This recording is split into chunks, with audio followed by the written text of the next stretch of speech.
नमस्कार दोस्तों, स्वागत है आपका एम के मोटिवेशन में। आज के इस मोटिवेशन वीडियो में हम एक ऐसी कहानी की बात करने वाले हैं जिसे सुनने के बाद आप हमेशा मोटिवेट रहेंगे। तो चलिए। एक गांव में एक मूर्तिकार रहा करता था। वह काफी सुंदर खूबसूरत मूर्तियां बनाया करता था और इस काम से वह अच्छा खासा पैसा अर्न करता था। धीरे धीरे उसके एक लड़का हुआ। उस बच्चे ने बचपन से ही मूर्तियां बनानी शुरू कर दी।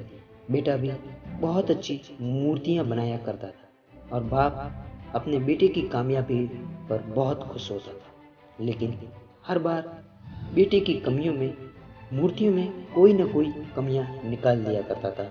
वह कहता था, बहुत अच्छा किया, परंतु अगली बार इस कमी को दूर करना। बेटा भी कोई शिकायत नहीं करता था। वह अपने बाप की सलाह पर और अच्छी मूर्तियां बनाया करता था।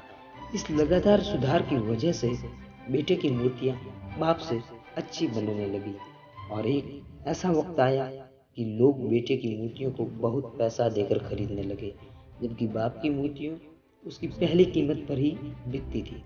बाप अब भी बेटे की मूर्तियों में कुछ न कुछ कमियां जरूर निकालता था, लेकिन अब बेटे को यह अच्छा नहीं लगता था और वह बिना मन के उन कमियों को स्वीकार करता था और अपनी मूर्तियों में और सुधार करता था।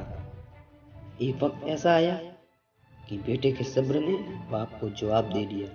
बाप जब कमियां निकाल रहा था, तब बेटे ने गर्व से कहा, आप तो ऐसे कहते हैं कि जैसे आप बड़े मूर्तिकार हैं। अगर आप में इतनी समझ होती तो आपकी मूर्तियां कम कीमत पर नहीं बिकती। मुझे नहीं लगता कि मुझे आपकी सलाह की जरूरत है। मेरी मूर्तियां बिल्कुल सही है।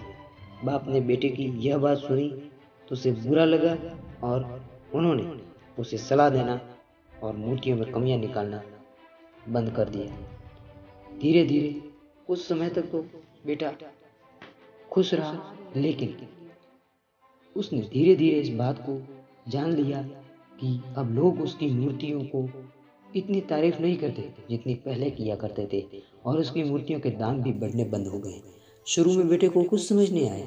फिर वो अपने बाप के पास गया और उन्हें सारी समस्या का बारे बताया। बाप ने बेटे को बहुत शांति से सुना, जैसे कि उसे उस बात का पता था। बेटे ने उसके बाद कहा कि आपको ये पता था कि ऐसा दिन आएगा? बाप ने कहा, हाँ, क्योंकि आज से कई साल पहले मैं इस हालात से टकराया था। बेटे ने सवाल किया, तो फिर आपने मुझे समझाया क्यों नहीं? बाप ने जवाब दिया, क्योंकि तुम कुछ बात समझना ही नहीं चाहते थे। मैं जानता था कि मेरी मूर्तियाँ तुमसे बेहतर नहीं बनती है। यह भी हो सकता है कि मूर्तियों के बारे में मेरी सलाह गलत हो।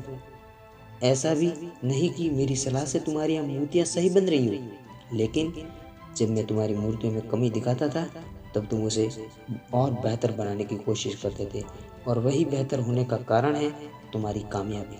और जिस सोच से तुमने मूर्तियाँ बनाई है वो और बेहतर है। उस सोच के साथ तुम्हारी ग्रोथ भी बढ़ती गई। लोग हमेशा तुमसे बेहतर और बेहतर की उम्मीद रखते हैं, और यही कारण है कि अब तुम्हारी मूर्तियाँ की तारीफ नहीं होती है और ना ही उनके लिए तुम्हें ज़्यादा पैसे मिलते हैं।